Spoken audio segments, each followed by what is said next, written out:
Hello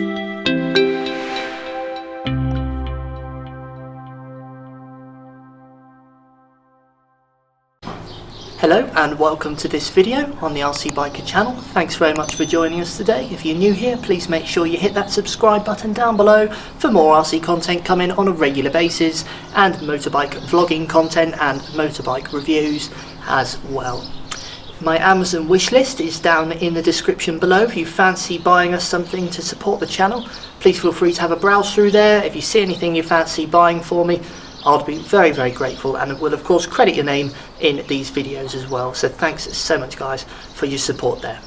Today we're going to be looking at electric RC cars and Nitro RC cars, the benefits and disadvantages of both, and which one I think is best for a beginner. In this video we're going to be featuring the Absolute AT1BL, which is a 1/10 scale electric brushless truggy, and we're going to be featuring a 1/8 scale Nitro buggy.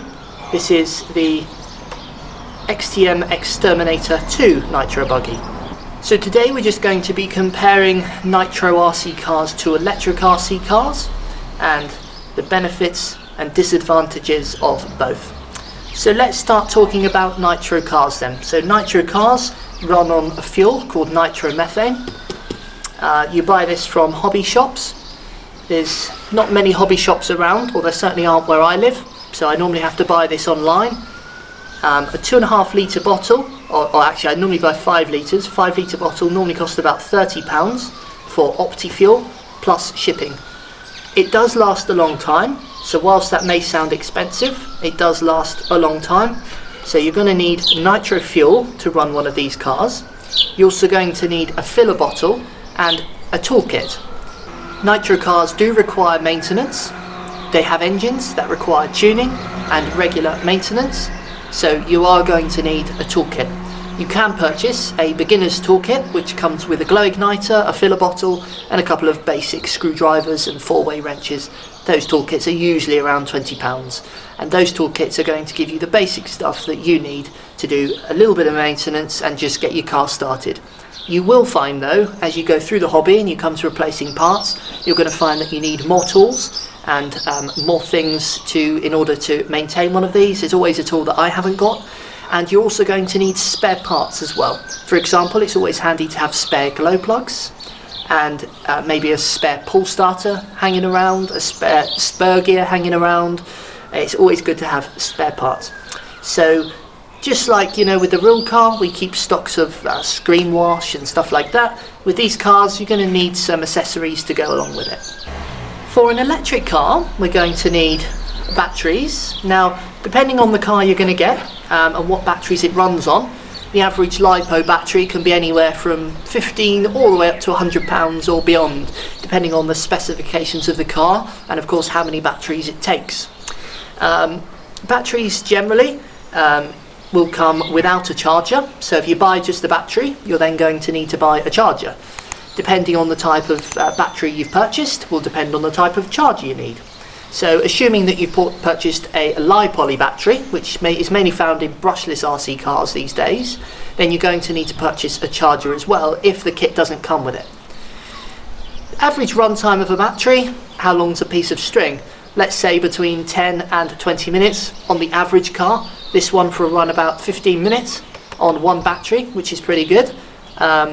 A fuel tank, similar amount of time. A fuel tank will run for about 12 to 15 minutes, depending on the size of the tank, depending on how the engine is tuned, and depending on which engine you've got. So these are all ballpark figures. The biggest advantage there, of course, is that with the Nitro, we can just refuel the tank and we can carry on. And for as long as we've got enough fuel with us, then we've got more runtime, haven't we? With the electric car, when the batteries have run out, they've run out. It's time to go home. So chances are you're going to want to be purchasing more than one battery. You know, if you want to run the car for an hour, you're going to need 4 batteries. Assuming that each battery is £25, that's £100. So that's considerably more expensive than buying this thing of Nitro, which would probably run this engine for a lot longer than that.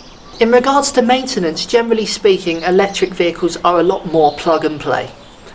You still do need to have some knowledge about how they work, but generally speaking, you know, they come with the transmitter, they come with the radio. You just charge the battery up, plug it in, and then off you go, have some fun. There's not much involved with these. With the Nitro cars, they're a little bit more involved. So we have to do a break-in procedure. There's loads of videos on that procedure on my channel if you want to know what that is. I'll pop some links down in the description below as well. You also need to do a tuning process. So you need to make sure the engine's got the correct fuel mixture going into it, and that's an ongoing thing really.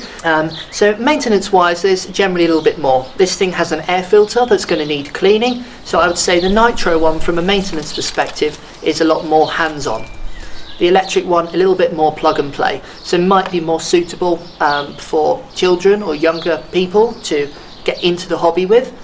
Less hassle, you know, plug the car in and off you go. No frustration involved with tuning, starting engines and faffing around.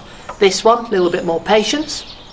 I would say out of the two, because of that reason, this one is more of a hobbyist vehicle. If you're into the hobby truly, then you will enjoy every aspect of one of these. So you'll enjoy the braking process, you'll enjoy the tuning, you'll enjoy the repairs and all the other fiddling around that goes with it. One of these is great if you want to get into the hobby, but you're not really into doing the repairs, or maybe you don't have anywhere to do the repairs, and you just plug this thing in and off you go. Obviously things will still break, but you know, this is a lot less involved than one of these ones. Therefore, I think it would be fair to say that the Nitro ones are considerably more difficult to run and keep running. The amount of knowledge required for one of these is considerably higher to one of these electric ones here. This one is a little bit more involved in regards to the maintenance, the tuning, and of course the braking procedures that are involved. Another thing to think about is storage. You know, these things are smelly, they do run on fuel, so if you don't have a garage or somewhere to store them and you're going to purely be relying on keeping them in the living room, then I would say that probably this is going to make a little bit more sense, unless you particularly like the smell of your sofa smelling of nitro fuel. In reality, they're not actually that bad. You know, if you drain them of fuel, they don't really smell, as long as you don't start them indoors, of course. But yeah, you know, being realistic, there's not much difference there. But these are certainly cleaner to keep and look after. No oil, you know, nice and easy, nice and clean to keep and to maintain.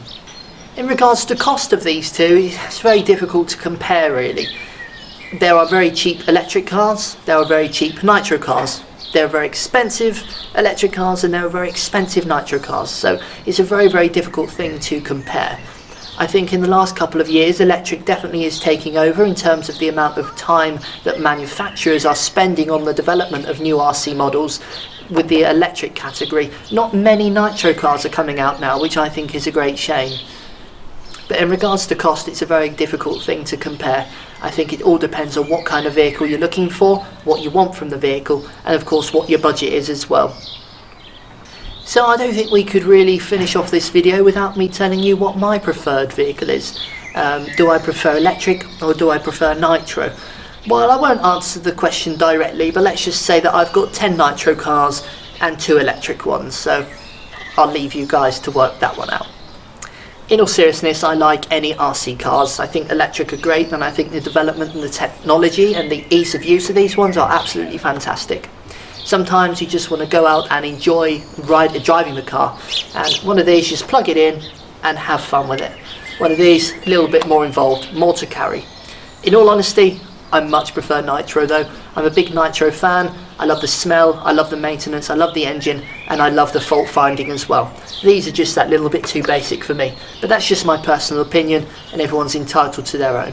So post your comments then down in the comments section below. Let me know what you think would make the best RC vehicle, whether it being nitro or electric. And of course, if you have any questions, please feel free to post them down in the comments section below as well, and I'll do my best to help. So I hope this video helped you to make an informed decision about which vehicle you think is right for you. I've got lots of videos on my channel of me running both electric and nitro cars, so have a look at those and various other YouTube channels out there and decide which one you think would be best for you. Or you could just have one of each. Thanks very much guys, see you in the next video. Bye for now.